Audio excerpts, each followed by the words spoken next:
Em, Bienvenidos a todos, gracias por conectarse y venir a este ciclo de entrevistas que empezamos hoy sobre el género policial en Latinoamérica y sus aledaños y cosas relacionadas, digamos, al policial, no solamente, digamos, a ese género. Nuestro primer invitado, entrevistado y charlante con nosotros va a ser Bernardo Fernández, conocido como Bef también. Quería avisarles más o menos la metodología de la charla. Va a ser primero una presentación, una serie de preguntas que vamos a hacer quienes estamos organizando, y después, como en una segunda parte, ustedes, todos los participantes, pueden ingresar en el chat preguntas y a partir de ahí podemos ir, digamos, charlando con el autor, con el invitado. Así que les pedimos por favor que todos pongan mute en sus computadoras, como para que no haya sonido que interfieran. Y empezamos con Eric, que va a presentarnos al invitado y va a empezar las preguntas. Gracias. Sí, muy bien. Bueno, me da mucho gusto poder presentarles a Bernardo Fernández, conocido también como Bef, quien es, claro, un escritor muy conocido dentro y fuera de México. Ha publicado muchas novelas del género negro, como lo son Tiempos de Tiempo de Alacranes, Hielo Negro, Cuello Blanco también, y también novelas de ciencia ficción, ¿no? Como Gel Azul. Además de ser escritor, Bef también es un artista muy talentoso. Ha publicado muchas historietas o novelas gráficas y cómics. Antes de ser escritor, creo que trabajaba también mucho con los cómics y con publicaciones estilo underground, ¿no? Y ha publicado novelas infantiles también. Así que ha hecho mucho y es un gran gusto para nosotros poder dialogar hoy con Bef. Entonces, lo primero que te quiero preguntar, Bef, es, bueno, pedirte sobre todo que nos hables un poco sobre tu producción artística en general, tus novelas, tus cómics. ¿Cuáles son los temas constantes de tu obra y cuáles son las ideas que aparecen con mucha frecuencia? Bueno, Eric, muchas gracias. Muchas gracias a todos por recibirme en este espacio. Me siento muy honrado al estilo japonés. Yo provengo del mundo de los cómics. O sea,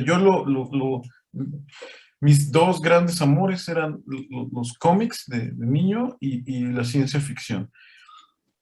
De modo que, llegué accidentalmente a la novela policíaca. Comento esto para responder a lo que preguntas, porque yo, en aquel momento, cuando yo empezaba, principio de los años 90,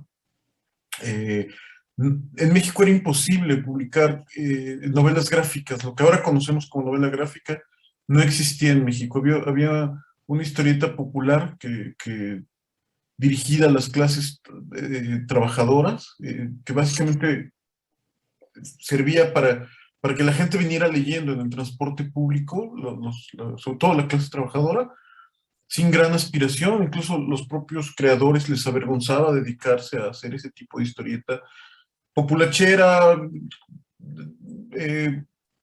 semipornográfica, algunas de ellas, en fin, una historieta que a mí no me interesaba. Y por el otro lado tampoco se publicaba ciencia ficción en México, aunque había ya autores por ahí. Era algo incluso, o sea, al día de hoy es algo que suena medio extraño. Pues bueno, en 1990, 89, pues era todavía más extraño, extravagante, peculiar. De modo que yo comencé haciendo fanzines, autopublicación, lo que decías de las revistas underground.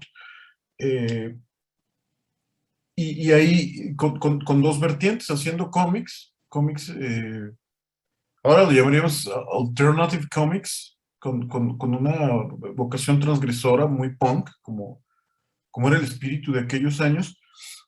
Y sin embargo, mi dibujo, yo no soy un dibujante prodigioso, entonces me decantaba mucho por hacer guión para otros dibujantes. El problema es que no, como no era una labor que produjera dinero, era una pulsión más personal, bueno, lo hacíamos colectivamente y eso, pero no producía dinero. Mis amigos dibujantes preferían hacer trabajos pagados, entonces llegó un momento en que descubrí que podía dibujar los cómics con palabras y así es como comencé a publicar y escribir y autopublicar también en este mismo circuito de fanzines, cuentos de ciencia ficción.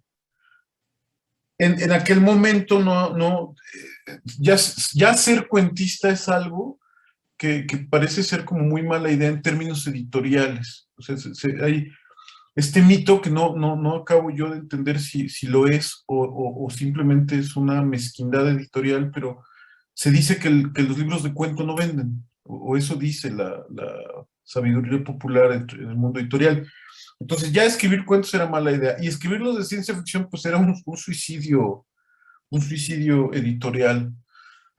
En un impulso casi suicida, escribí una novela que ahora se acaba de recuperar, les comentaba antes de que empezáramos la transmisión, una novela que se llama Gel Azul, que es una novela, yo la entendí en ese momento como una novela cyberpunk, ahora entiendo que estaba yo haciendo una novela policíaca en la Ciudad de México del futuro, que tuvo muy mala fortuna porque la mandé a concursos, la mandé a editoriales, no quedó en ningún lado, lo cual me desanimó bastante y casi como en un acto de desesperación, di con una convocatoria para un premio de novela policíaca, un premio nacional de novela policíaca en México que lleva, nunca nadie ha entendido por qué, pero el premio tiene el nombre de Otra Vuelta de Tuerca, ¿no? Haciendo alusión a Henry James. Y yo dije, mi lógica fue que la ciencia ficción y que el género policíaco tienen muchos vasos comunicantes. Bueno, acá podrán ver arriba esta es la puerta del closet de mi estudio, y aquí podrán ver que tengo una foto de Edgar Allan Poe, ahí, porque lo tengo en un altar, es decir, Poe, que fue mi gran lectura de adolescencia, que establece las bases del cuento contemporáneo, bueno, el cuento moderno, no contemporáneo, y que además es como el primer gran ejecutor reconocido de horror, no propiamente policíaco, pero sí estas historias de detectives o de whodunit y ciencia ficción. Entonces, yo decía, bueno, pues Ray Bradbury tiene novelas policíacas, Ed McBain tiene novelas de ciencia ficción, voy a intentarlo. Y entonces pensé en una historia de un asesino del narco que en el último instante se arrepiente de hacer lo llaman, es como una especie de artista del asesinato y lo llaman para hacer un último trabajo y se arrepiente en el último momento. Se da cuenta que la persona es un hitman. Entonces se da cuenta que la persona a la que tiene que eliminar es un buen papá. O sea, es un tipo que cuida a sus hijas como con mucho esmero, un viudo, eh, y entonces él decide no matarlo. Y cuando va al banco como a depositar de regreso, a regresar a una cuenta bancaria, el dinero del adelanto que le habían dado por ese trabajo, llegan unos narco juniors que vienen desde la frontera que vienen desde Toronto y han ido bajando por todo Estados Unidos y están en el norte de México, asaltando tiendas, aquí les decimos mini supers, a las convenience stores, pequeños bancos, gasolinerías, y lo toman secuestrado como rehén. Y así empieza la novela. Yo había decidido que si ya no pasaba nada con esa novela, no me iba a dedicar por completo En aquel momento estaba metido como diseñador gráfico, que es lo que estudié y que siempre odié, además. Y, y tuve la gran fortuna de ganar ese concurso con esta novela que además ya estaba situada en un futuro casi cercano. O sea, yo cuando escribí esa novela, esto es 2005, yo suponía que podría, planteaba un escenario de violencia postelectoral y de mucha violencia por el narco que en México no había explotado en ese momento. Entonces, po- y por eso es que lo traigo a colación. Siempre, en todo lo que he escrito, siempre hay, por un lado, como vocación imaginativa y el asunto, el juego prospectivo de la ciencia ficción, el, un montón de referencias pop, de cómics, está llenos de huevos de Pascua las novelas, porque me gusta hacer guiños a mis lectores. Guiños además, o sea, no solo a los cómics o a cultura pop, también a literatura mexicana o internacional.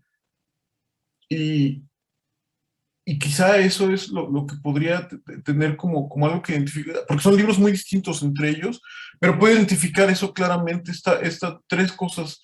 Uno, esta vocación o este espíritu que viene de la ciencia ficción y de los cómics, en el sentido de ser una literatura lúdica, que además con gran interés en la parte de narrativa, o sea, no, no, no son, o no hago una literatura especialmente introspectiva o autoficción, que ahora es muy de moda en la literatura mexicana. A mí me gusta contar historias y si pueden ser muy espectaculares, mejor. La segunda es esta vocación y esta referencia, este vínculo con la raíz de lo fantástico y de lo estrambótico, que viene tanto de los cómics como de la literatura fantástica. Y una tercera sería creo que es lo que podría unir a todos mis libros, una investigación muy, muy rigurosa de los temas que quiero hablar, que me interesa mucho, y soy un obsesivo de la estructura, de la construcción de la novela como un aparato casi de relojería, me decía alguna vez Ignacio Padilla que el difunto Nacho Padilla me decía que eran como mecanismos de relojería, lo cual me hizo sentir muy honrado, pero porque entiendo la novela como un aparato complejo que tiene que brincar en ciertos momentos, que tiene que tener un ritmo, que marcar eso, como un mecanismo narrativo, que a mí me gusta que sean mecanismos, o sea, mi aspiración es que sean complejos, pero que por lo menos sean ambiciosos. Y creo que eso sería lo que une esta producción que afortunadamente ha sido sostenida desde hace muchos años y constante. Y son tramas tan intrigantes, ¿no? Que te enganchan, ¿no? O sea, esa forma de la relojería, yo creo que se nota muy bien. Gracias. Bueno, le voy a ceder la palabra a uno de mis colegas panelistas para hacerte otra pregunta. Adelante.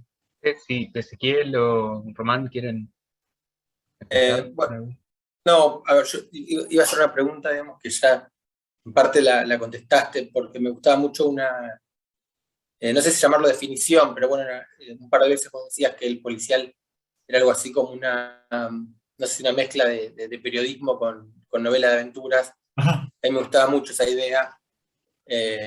Y me parece, y también lo quería vincular eso, digamos, con la parte de aventuras que tiene la ciencia ficción, pero me parece que un poco en lo que describías recién, ya abordaste ese tema, así que bueno, si querés explayarte, buenísimo, y si no también quería agregar otro elemento que me parece que también está vinculado con esto y que viene del cómic, que es el humor, digamos, con el lugar que tiene el humor, digamos. Claro. Sí, que era a lo que me refería con la vocación lúdica. Sí, es verdad, hay una presencia de un humor que puede ser en las novelas juveniles puede ser bastante más amable, pero en términos generales muy oscuro, ¿no? Tengo una debilidad por el humor negro. Sí, yo estoy convencido de que los subgéneros en general, y uso el término con mucho amor. Cuando la gente habla, a veces hay quien intenta esa etiqueta, los de vocación taxonómica hablan o se refieren a los subgéneros con cierto aire peyorativo. Y a mí me parece o sea, lo abrazo esa categoría con mucho cariño. Y creo que de todos ellos, justo la novela policíaca, es que si fueran una familia, es como la hermana mayor. Y creo que es porque esto que decía, sí, pienso en ella como la hija del periodismo y la novela de aventuras. Y que además, yo no soy académico, pero si lo fuera, trataría de articular un aparato para intentar analizar qué tanto porcentaje de un autor policíaco es periodismo, denuncia,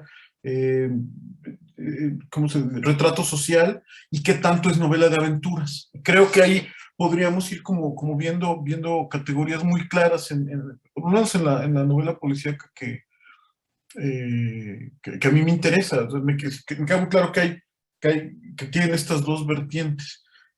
Y luego vienen Stanislav Lem decía que la novela policíaca era la más importante de los subgéneros porque había alcanzado la mayoría de edad cuando Dostoyevsky publica Crimen y Castigo. Y me parece muy acertado. Él decía que la ciencia ficción no lo había logrado, yo sí creo que lo ha hecho, de entrada con 1984 y con Lord of the Flies, sin ir más lejos, ¿no? Me parecen dos ejemplos estupendos de... Y curiosamente por lo menos para México hay un paralelo, porque tenemos una relación muy complicada nuestra relación con los Estados Unidos es muy compleja. Y culturalmente siempre México tiene el canon literario mexicano es de una vocación como afrancesada, viendo hacia Europa, ¿no? A España. Y lo norteamericano, mientras yo era jovencito, cuando yo iba creciendo, era, digamos, por los literatos muy exquisitos la consideraban una literatura menor, con un gran prejuicio, me parece. Entonces, y además, bueno, con este asunto de acusarla de colonialista, a los autores que les interesaba de extranjerizantes, en fin, bueno, era una cosa complicada, que ahora ha cambiado mucho, pero lo traigo a colación porque la novela policíaca hasta los años 60 en México tenía dos vertientes. Una era imitadores como de fórmulas utilizadas por autores básicamente anglosajones. Pienso gente que imitaba los cuentos de Agatha Christie o de Conan Doyle. Y por otro lado, parodias, o sea, sí, eso,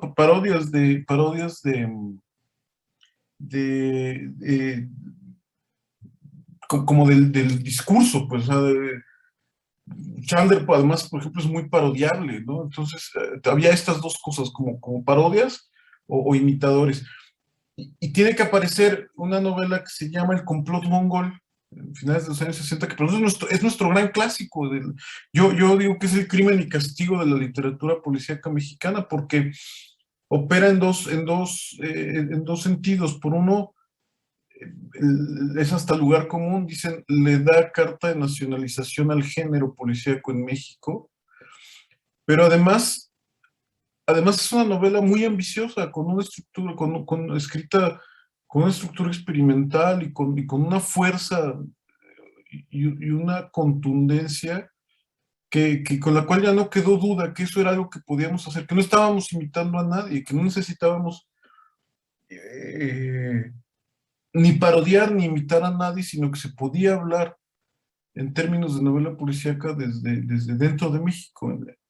Creo que no tenemos todavía un complot mongol de la ciencia ficción mexicana, por otro lado, pero el complot mongol cumple esa función y esa sería una novela con mayor porcentaje de novela de aventuras que de periodismo. Me parece prodigiosa. Quienes estén interesados en literatura policial latinoamericana creo que es algo que hay que revisar casi obligadamente, es como de los, no, de los grandes, y además es de mis novelas favoritas del siglo XX en México, El complot mongol.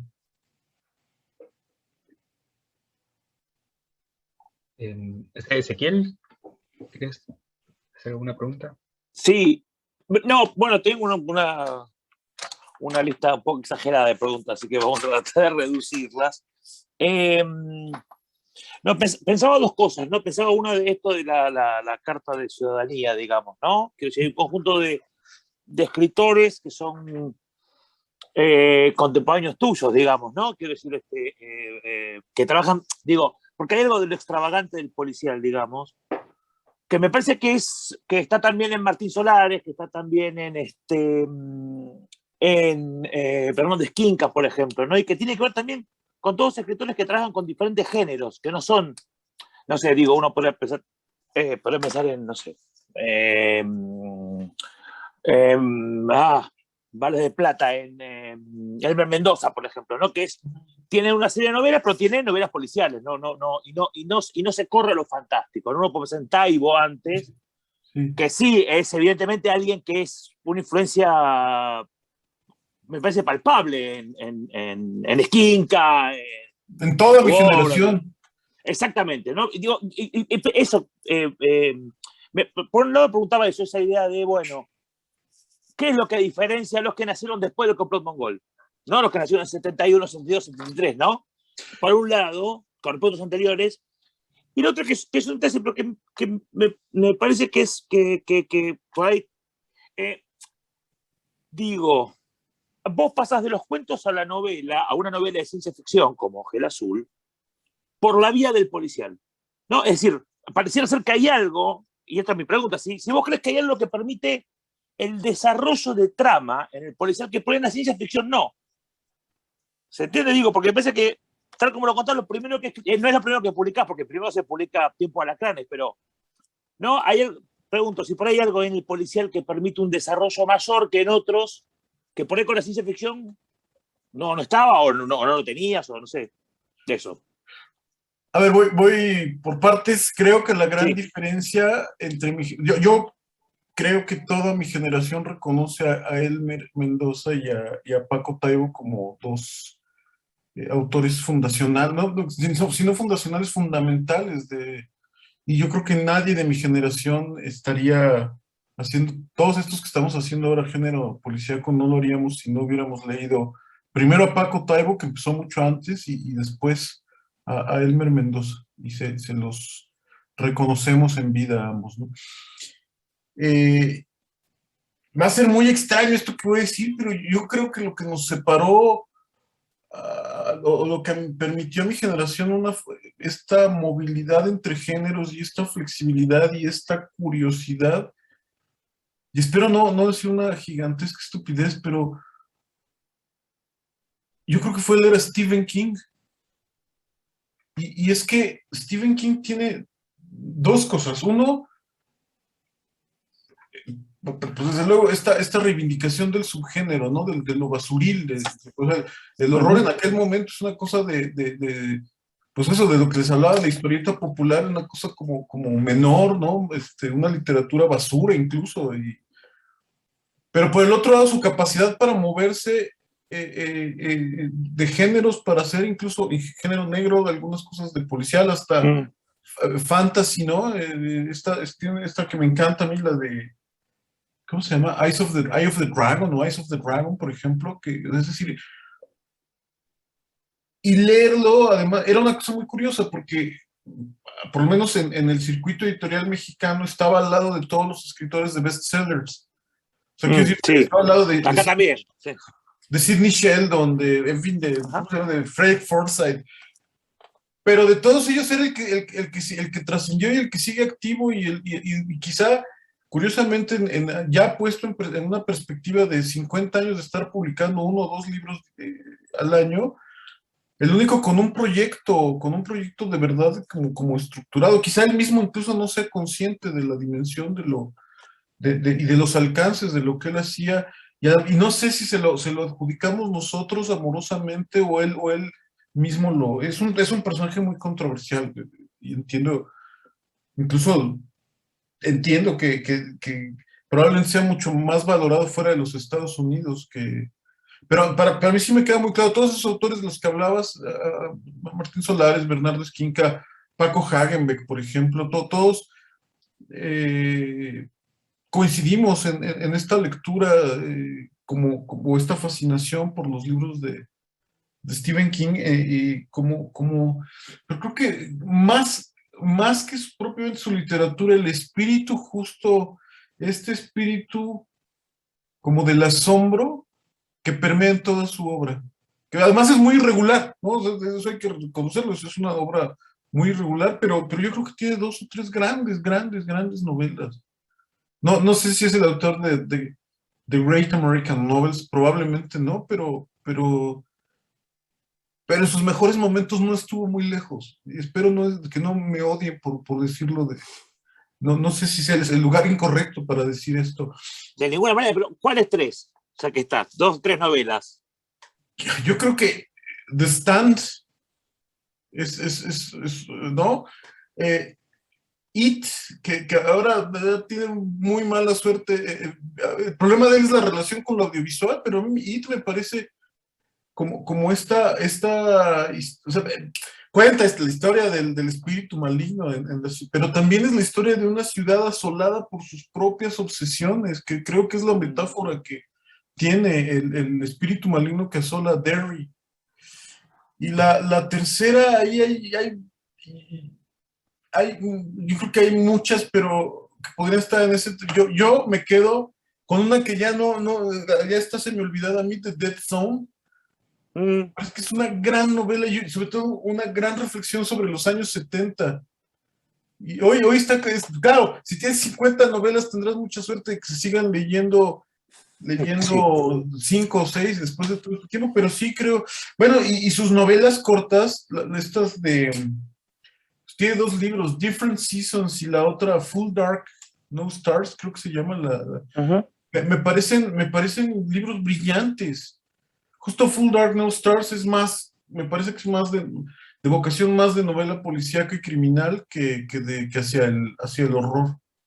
Pero bueno, habrá que yo sí tengo un, ¿cómo se llama? Soft spot por el tío Steve. Y sí creo yo creo que es más valorado y más querido fuera de los Estados Unidos y bueno, eso es lo que suele suceder. La otra pregunta era, ¿qué era lo que...? Sobre la estructura, sobre si la novela policial te permitió desarrollar claro. Estructura que por ahí la ciencia ficción no en ese momento, digamos. No, es que es mucho más fácil para mí escribir novela policíaca por eso he escrito más novelas policíacas. La ciencia ficción es muy compleja, porque la ciencia ficción implica la creación de un mundo o la transpolación de pero además tiene que mantener sus reglas coherentes durante 300 cuartillas, y eso es muy complicado de hacer. Mientras que en la novela policíaca, al menos como en mi experiencia, la novela policíaca está sujeta como a los azares del mundo. Y entonces, como en el mundo suceden cosas tan extrañas, pues de repente no tienes que mantener como ese rigor sostenido porque pueden pasar cosas o sea, y mantener una buena novela. Yo siempre me acuerdo de esto que decía Mark Twain, de que la ficción tiene que ser coherente y la realidad no. Y en la ciencia ficción eso es como una regla muy clara y muy dura, que creo que en el policial, como la realidad es tan incoherente y tan sorprendente, quizá por eso no siento esa presión y por eso avanzo mucho más rápido cuando me he sentado a escribir policíaco. Quizá además, bueno, pues porque tiene muchos vínculos al mundo, a lo cotidiano. Yo, como inspirado por los novelistas policíacos que más me interesan, yo he hecho de la Ciudad de México el gran personaje de mis novelas, como lo hicieron, como Chandler lo hace con Los Ángeles, o bueno, McVeigh lo hace con Manhattan, aunque le cambia de nombre, ¿no? Es decir, y entonces, bueno, pues la ciudad la conozco, si me atoro puedo ir ahora hasta al Google Maps, pero no puedo hacer eso con Marte, ¿no? O sea, me tengo que poner a investigar con mucho cuidado. Por eso me es más fácil escribir novela policíaca, a pesar de que mi gran amor está en la ciencia ficción. Es un amor frustrado ahí en ese sentido.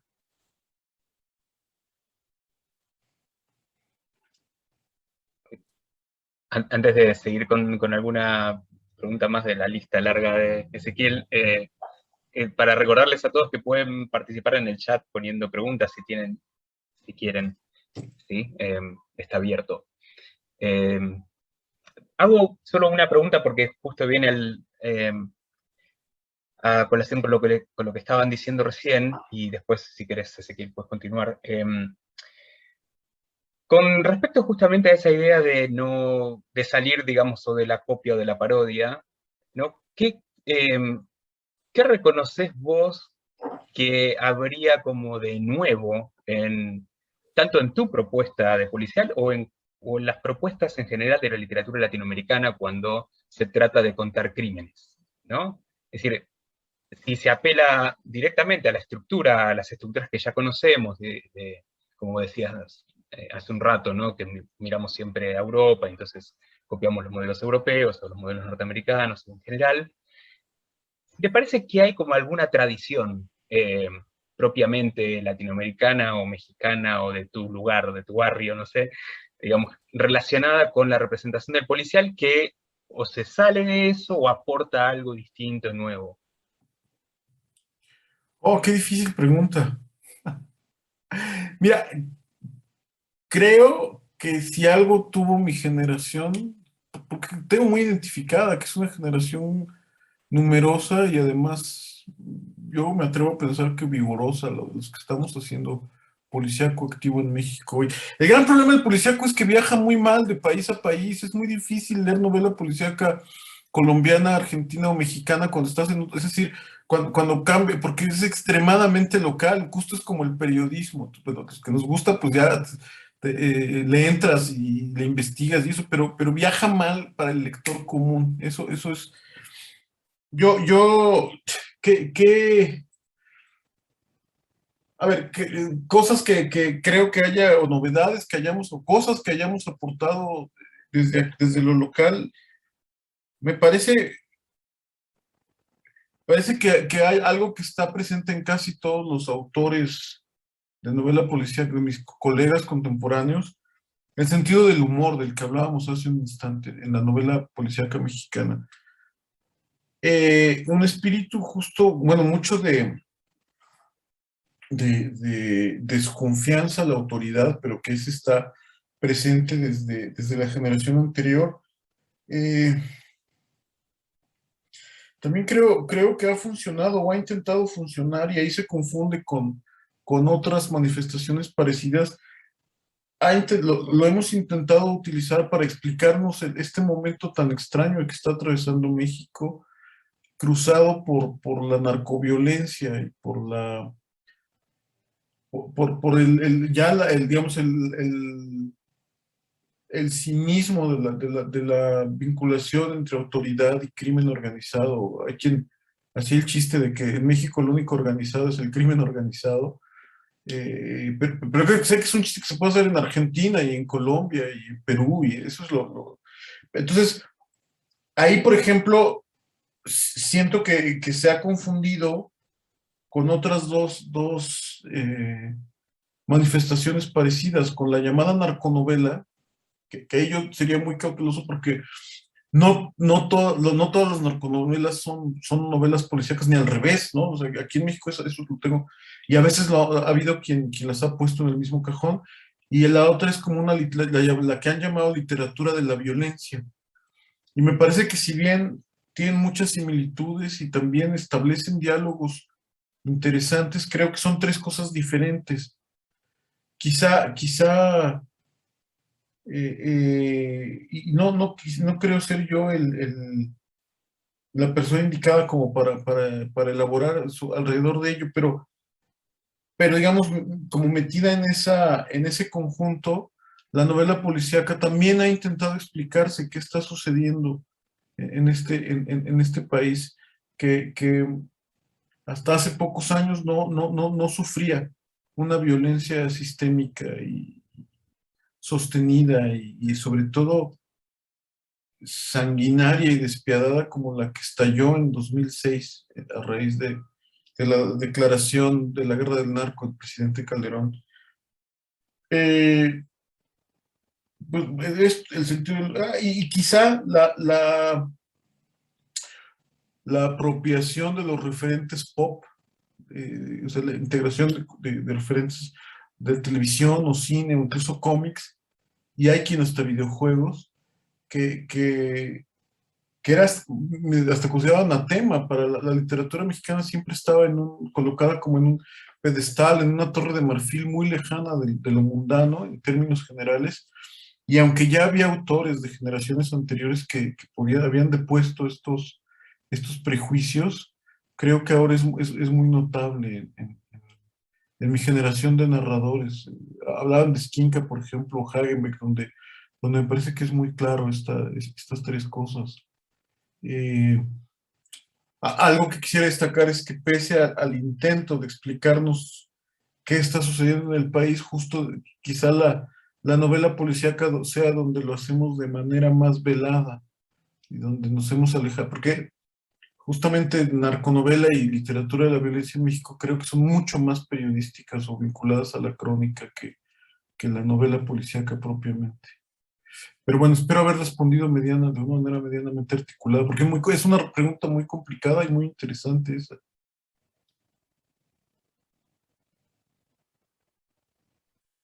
No sé si Eric...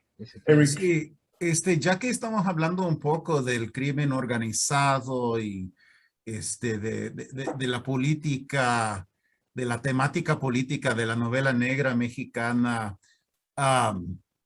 me pregunto, a la hora de escribir una novela así, o sea, ¿puede la novela negra confiar en algo o en alguien? Porque me parece que siempre hay, digamos, una crítica muy fuerte del Estado, una crítica muy fuerte, claro, del crimen, de la corrupción. ¿Hay confianza en algo? O sea, hay héroes en tus novelas, ¿no? Es que con gran tristeza y vergüenza declaro algo que sabe todo el mundo. México, las instituciones en México son muy complicadas y muy poco, en términos generales, muy poco confiables. La impunidad del crimen en México es altísima y me da vergüenza sugerir el porcentaje porque es muy alto, mucho, muy alto. Y tradicionalmente los sistemas, tanto policía como ejército, han sido instrumentos de represión del Estado. Esto no, en México y en todo el mundo, ¿no? O sea, para mí era muy revelador leer novela policíaca norteamericana o sueca y de repente descubrir que esta policía corrupta no era una cosa exclusiva de Latinoamérica. Y además, como la novela policíaca en México tiene una vinculación histórica con los movimientos de izquierda, el policía siempre es visto justo como un enemigo natural. Que creo que es algo que sucede, o que es muy similar en la novela policíaca argentina, que creo que es la que he leído, o la que conozco mejor, sin ser un experto, pues, pero sí he leído más autores de novela policíaca argentina que de otro país latinoamericano. Y sí, creo que compartimos esa peculiaridad de ser una novela muy vinculada a la izquierda y con una gran desconfianza institucional.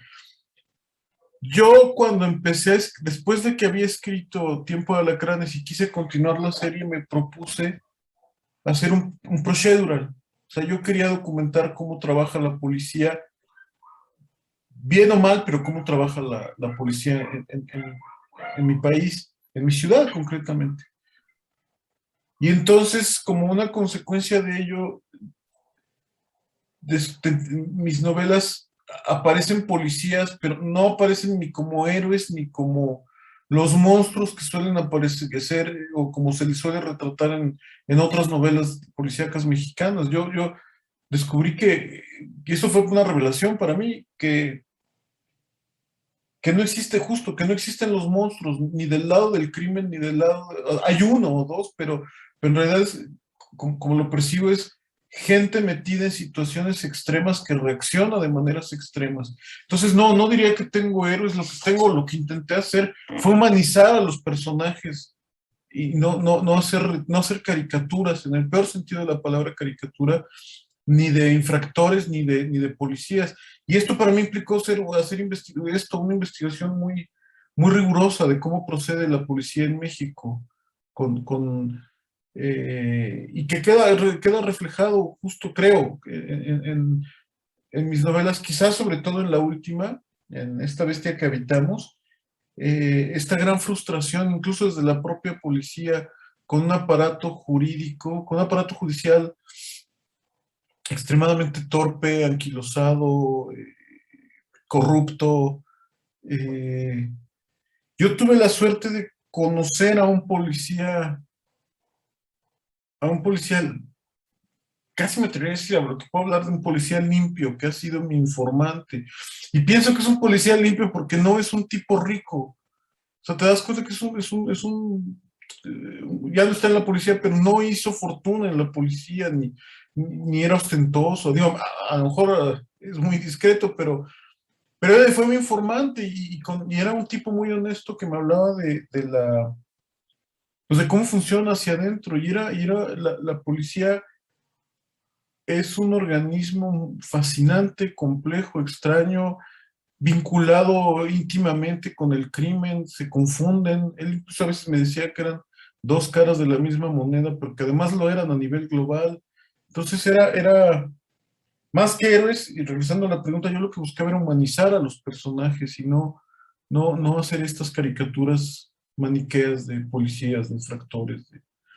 Casi todas por lo menos, bueno, muchísimas novelas policíacas en México, los protagonistas son periodistas, por ejemplo, ¿no? Son nuestros héroes, porque es más fácil pensar que hay periodistas honestos a pensar que hay policías honestos en México. Sí. Román. Sí, gracias. No, bueno, pensaba varias cosas de las que dijiste me quedaron resonando. Una, que no sé si lo conoces, supongo que por ahí lo conoces, que es Evaristo, Claro, el policial, sí. la historieta, que es a mí me parece excelente, pero es una apuesta de un policía dentro de ciertos parámetros buenos, digamos, ¿no? Es un policía, digamos, es una apuesta de policial y de historieta, digamos, con un policía, digamos, previo a la decadencia de la policía tan fuerte que hubo en Argentina. Entonces esa apuesta me parecía, no sé si también lo tomaste, lo pensaste, digamos, un poco para hacer esto que decías. Y lo otro que también me gustaba mucho y que pensaba cuando vos decías que el policial viaja muy mal, que es algo que en general se escucha poco porque en términos de traducción viaja muy bien, entre comillas, digamos. Decía que, bueno, que hay, no sé, novelas de Escandinavia, digamos, acá y allá. Pero efectivamente, me parece que algo que uno puede ver en el policial latinoamericano y que tiene que ver con el registro de lengua y con el humor, es que, digamos, no sé, bueno, en el complot mongol, por ejemplo, digamos, se ve muy claro, pero en la Virgen de los Sicarios, en muchos casos, digamos, la variedad de lengua, me parece que es uno de los grandes logros. Y, digamos, y si no hay como, si hay, no sé cómo se llama, si no hay una sensibilidad para una variedad de lengua diferente, a la propia puede que sea un poco difícil, como decías vos. Por un poco me parece que ahí me parecía como algo interesante que había entre el humor y la variedad de lengua, que podía aparecer, porque digamos, también pensaba eso, ¿no? Digamos, también en la novela policial argentina aparece el humor, un humor diferente, digamos, al que puede aparecer en Colombia o al que puede aparecer en México. Y un poco de esas cosas pensaba, ¿no? Digamos, también como si efectivamente hay, bueno, vos ponés el ejemplo con Complot Mongol, yo cuando lo leí espontáneamente lo leí casi como una parodia, digamos, de la Guerra Fría en algún sentido, ¿no? Porque me costaba, digamos, tomarme un poco ese mundo en serio, digamos. Entonces me parecía que, bueno, por ahí el humor es como una, uno podría ver ahí una característica, digamos, fuerte, digamos. Y también vinculado por ahí con lo que decíamos, no sé, digamos, habría que ver en cada país cómo es, pero me parece que también eso puede tener que ver con una tradición de la novela, de cierta novela negra de izquierda, ¿no? Es que te parecía parodia porque no leíste a Pepe Martínez de la Vega nunca, a Peter Pérez, el detective de Peralvillo, que ese sí era parodia, o María Elvira Bermúdez, que esa era puro humor involuntario, ¿no? Sí, me parece que ella sí la tienes más ubicada.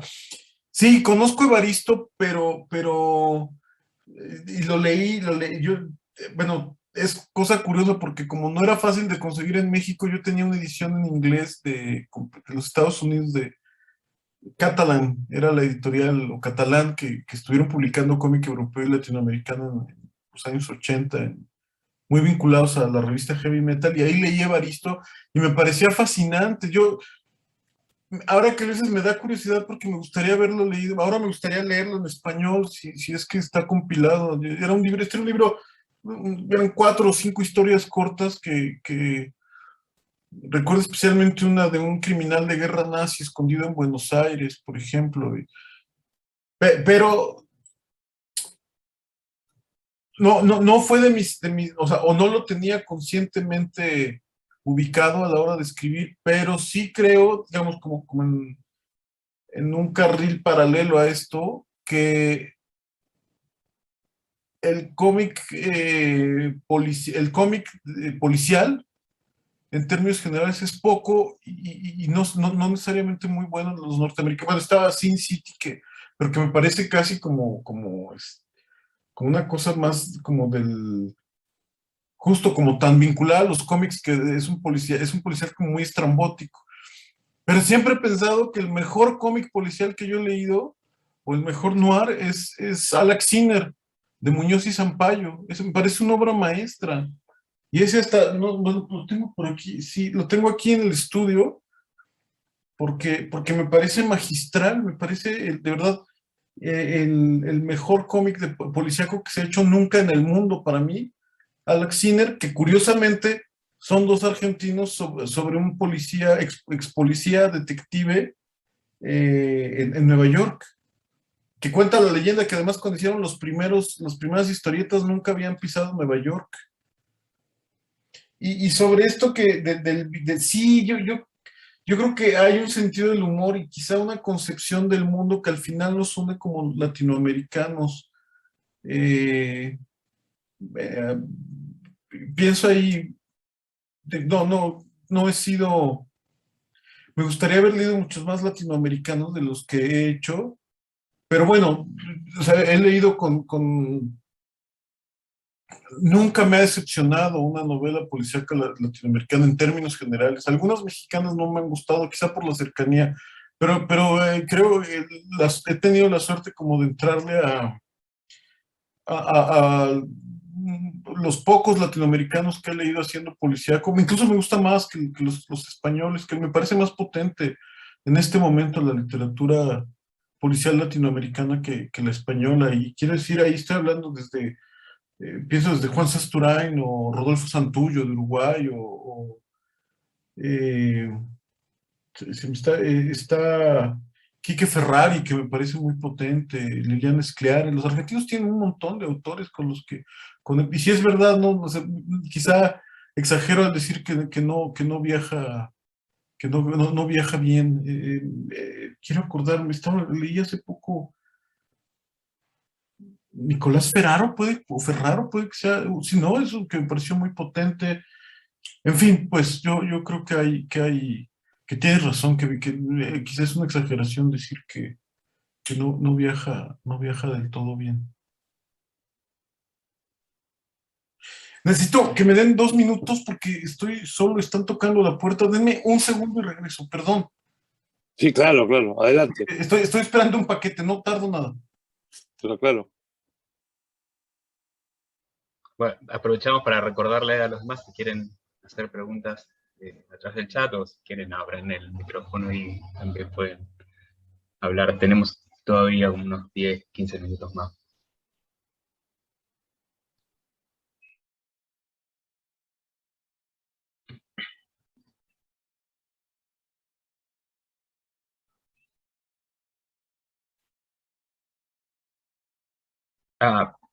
Aprovechamos también para decir que la semana que viene tenemos nuestra segunda entrevista con la escritora Gabriela Cabezón Cámara de Argentina. Es el próximo martes, misma hora, pero el martes, en lugar del miércoles. Y después va a continuar la siguiente semana con una entrevista a Leila Caimari, historiadora y crítica. Y la siguiente semana sería la última. La entrevista también va a ser un martes con ¿No hay una semana que se salta? Mercedes Ross. ¿No hay Sí, 19, es el 26, 19. 23? Claro, el Ah. 19, no. 19. Ok. 12. Me parece La que la siguiente semana, no, la siguiente, otra. la semana siguiente se salta. Y me La parece otra. Ok. que, claro. Perdón. Y Mercedes Rosende está el miércoles, si no me equivoco. Mercedes Ah, Rosende, ok. Sí. de Uruguay ella, ¿no? Sí. Sí. Y también la he leído y me Gracias. gusta mucho. Bueno, después vamos a seguir compartiendo la información de todas las charlas con los flyers, y ahí va a estar todo mejor de lo que Bueno. acabo de decir. Y perdón, Ezequiel, creo que tenías... Sí, pensaba en algo que es un problema que me parece que es el policial y que tiene que ver con el policial latinoamericano, y uno diría que el policial mexicano ha dado una cantidad de respuestas particularmente interesantes. El problema es que el problema entre, digamos, el sistema corrupto y el individuo corrupto, ¿no? La idea de que si uno limpia todas las instituciones de gente corrupta, todas las instituciones funcionarían bien, ¿no? Esa cosa como, digamos,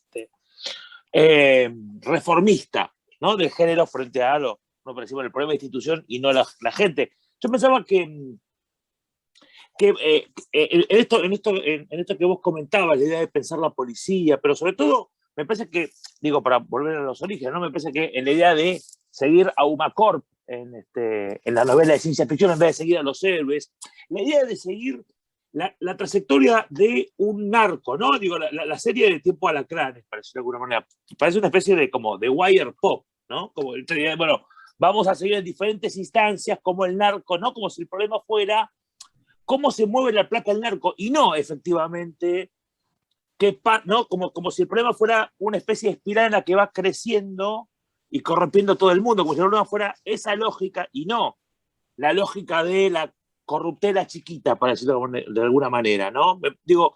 Me preguntaba si hay algo de eso, en esta idea de, bueno, ir coordinándonos porque son menos importantes los personajes que un sistema completo y cómo funciona, ¿no? Me parece que eso es lo que está atrás de tu modo de concebir el policial, digamos, ¿no? Nunca he visto The Wire y siempre me regañan cada que confieso eso. Es muy seria The Wire. Es una serie como en serio, digamos. Muy Taibo dice que es la mejor serie policíaca de todos los tiempos y no, nunca le he entrado. Acaba de morir el protagonista, ¿no? El actor, por cierto, eso sí lo vi en las noticias. McNulty, ¿cómo se llamaba el actor? No me acuerdo. Sobre lo que dices, Michael Williams. Exacto. Pero creo que murió. No, pero no es el protagonista, es el otro. El problema es que no hay un protagonista. No hay protagonista. Claro.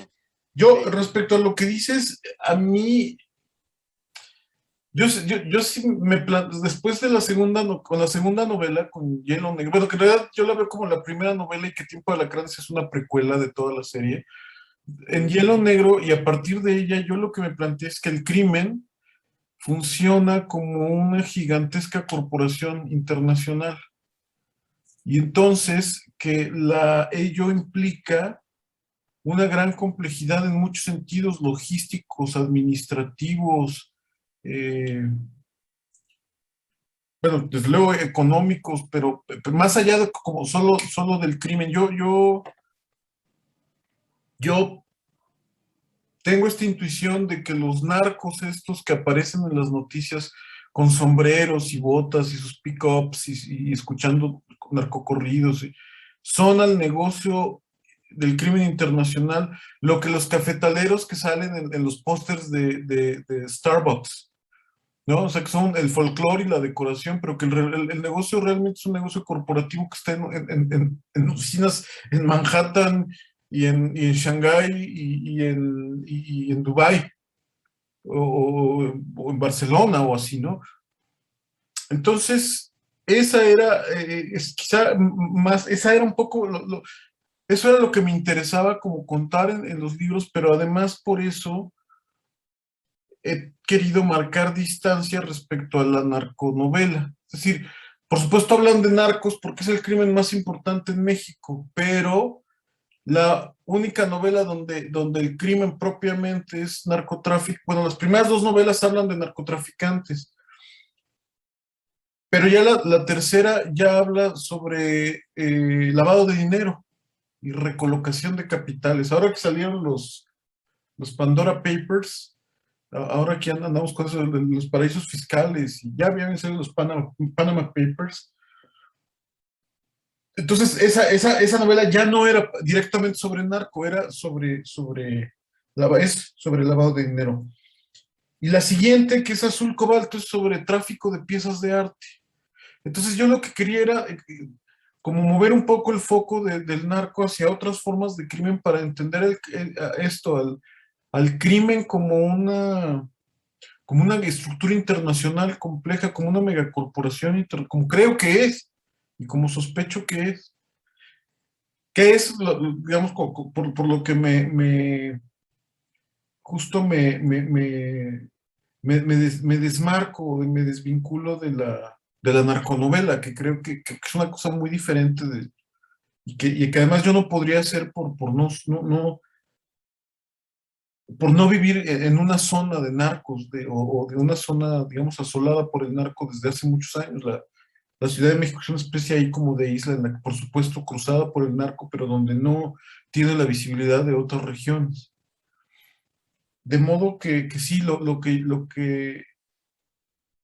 esa era mi búsqueda, exhibir al crimen como una gigantesca corporación internacional con caras visibles y caras secretas, y un poco eso. Esa era más que, un poco más que pensar en términos de esto, de un sistema, de un hombre contra el sistema, o de un individuo, mujer o hombre contra un sistema.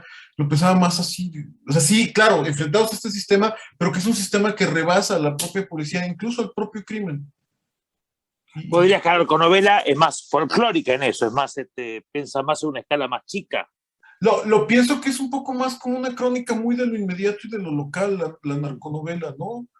Que también me parece que hay unos fascinantes. Ahora, Román, creo que mencionaste a la Virgen de los Sicarios, ¿fue Román? Que me parece justo un gran ejemplo de una novela que puede operar en esas tres categorías, ¿no? Entre narconovela, literatura de la violencia, que Colombia tiene una gran literatura también, y quizá en cierto sentido, y leída en cierta clave también como novela policial, pero que el encanto de la Virgen de los Sicarios es que escapa a todas esas categorías al mismo tiempo. Yo sí específicamente me he sentado casi obsesivamente a hacer novela policíaca.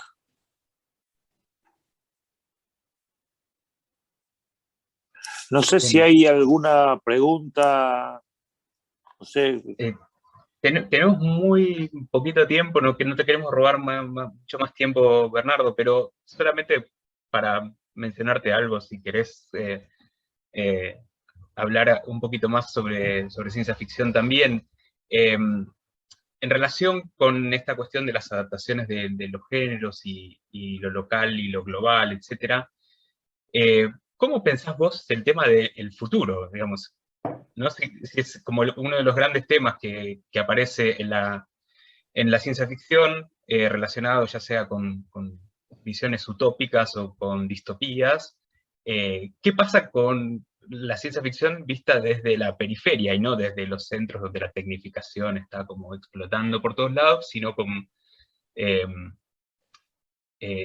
cómo aparece este universo de la técnica y del futuro pensado en lugares donde generalmente se piensa que es el atraso lo que está, ¿no? Y no el futuro, no se puede como imaginar un futuro. Mauricio José Schwartz lo decía muy bien, él decía, no somos países productores de tecnología, pero la padecemos. Y quizá por eso el movimiento cyberpunk prendió también en Latinoamérica, porque el cyberpunk fundamentalmente es las utopías gone bad, ¿no? Entonces, antes, cuando yo era jovencito, estas novelas de ciencia ficción situadas cientos o miles de años en el futuro y en el espacio profundo.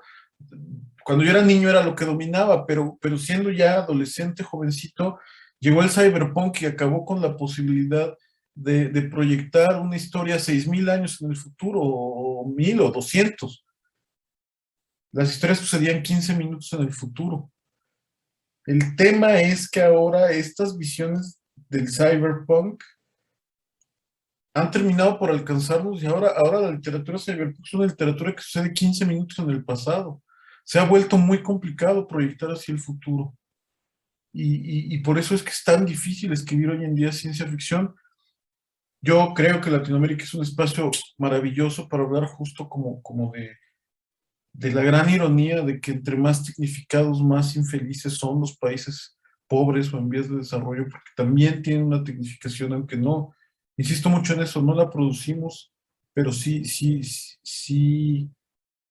Es decir, en un autor como Robert Heinlein, el cohete o la nave espacial o el traje espacial es un instrumento de salvación, de emancipación.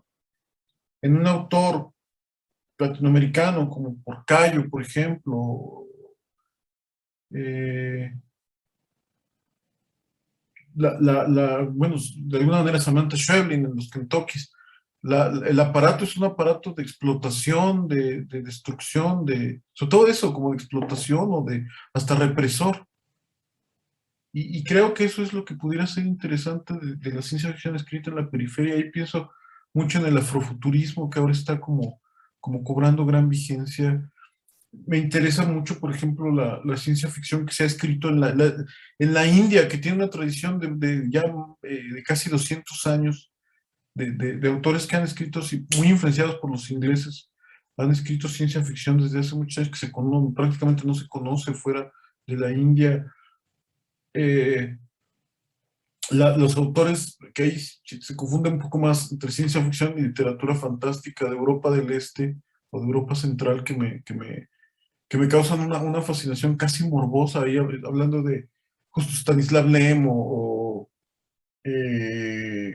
ay, se me fue el nombre el de los robots, de los robots universales de Rossum es Karel Čapek, ajá, Karel Čapek,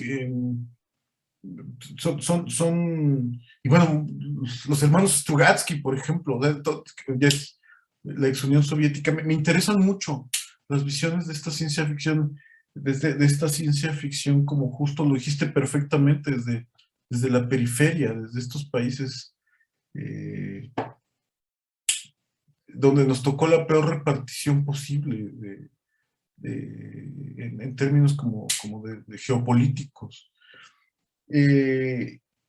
Acabo de leer esta novela que creo que se publicó hace 1 o 2 años en inglés, Project Hail Mary de Andy Weir, que ya no sé si fue este año o del año anterior.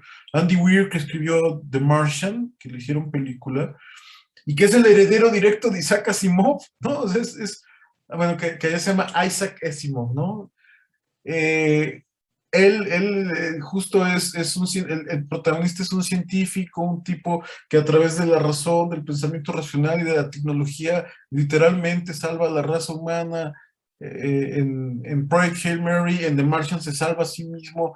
Esa vocación que a mí me resulta muy divertida de leer, pero no me veo haciendo una novela de ciencia ficción con ese espíritu, ya no digas desde México, desde ninguna parte del tercer mundo. O sea, nuestro espíritu es otro, nuestro espíritu es, decía Paco Ignacio Taibo primero, no, el papá de Taibo II decía, después de todo nosotros solo somos herederos de un montón de derrotas. Entonces, por eso es lo que me interesa de esta ciencia ficción digamos, alejada de estos grandes centros tecnológicos o hasta culturales incluso. Yo no puedo sino sentir simpatía por alguien que se siente a escribir una novela de ciencia ficción en Nairobi porque es alguien que está apostando todo por una empresa perdida y yo no puedo ser sino mi amigo. Lo mismo dirán seguramente cualquiera de los chicos que están hoy con nosotros, dirán, ¿cómo se sienta alguien desde la Ciudad de México a escribir una novela de ciencia ficción? Bueno, por eso tengo esta esta simpatía por estos autores justo de la periferia, del jodidaje, ¿no?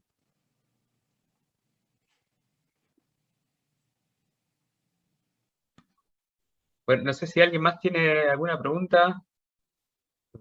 Lo dejamos ir a Beth. Bueno, muchísimas gracias por la entrevista. Estuvo, creo que, muy interesante para todos. Gracias, al contrario, me hicieron la tarde. Les agradezco mucho su entusiasmo, chicos, y mucho éxito con su ciclo. Y bueno, pues ojalá haya oportunidad. Gracias. Ojalá haya oportunidad de ya empezar a encontrarnos en este circuito que tanto la academia como la escritura nos permiten viajar y encontrarnos. Así que espero encontrarlos a cualquiera de ustedes en algún lugar de este planeta. Como ya decía Ezequiel, ya nos habíamos visto en Medellín. Y espero, bueno, coincidir con cualquiera de ustedes pronto, ya que nos sobrepongamos de esta tragedia por la que acabamos de atravesar. Muchas gracias, de verdad, muchas gracias. Gracias. Muchísimas gracias. Muchas gracias. Gracias. Muchas gracias a todos. Gracias a todos por haber Muchas venido. gracias a todos. Sí. Gracias.